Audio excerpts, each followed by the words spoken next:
आप लोग देख सकते हैं यहाँ पे हम लोगों ने आलम क्यों बनाई थी।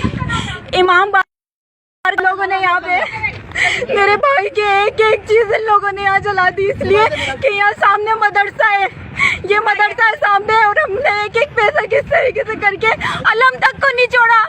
आप सब देख सकते हैं, अलम तक को नहीं छोड़ा इन लोगों ने। यहाँ पे किस तरीके से इन लोगों ने आग लगाई है। हमें इंसाफ चाहिए, हमें इंसाफ चाहिए। हमारे अहले तशी भाई जितने भी हमारे अहले तशी भाई है सारे, आप लोग सब देख सकते हैं हमारे साथ क्या कि हम लोगों ने किस तरीके से किया था। पता नहीं चला किसने आग लगाई है, मगर जितने भी यहाँ गली में है हमें नहीं पता कि हमारे अपने हैं, हमारे कौन है। मगर आप लोग जिस तरीके से देख रहे हैं, हम लोगों ने अलम को नहीं छोड़ा, गाजी को नहीं छोड़ा इन लोगों ने। हमें बहुत दुख हो रहा है, हमें बहुत दुख हो रहा है। गाजी हमारे अलम को नहीं छोड़ा। हमें इंसाफ चाहिए, हमें इंसाफ चाहिए, हमें इंसाफ चाहिए। मेरे भाइयों, मुझे इंसाफ चाहिए। यहाँ पे आप देख सब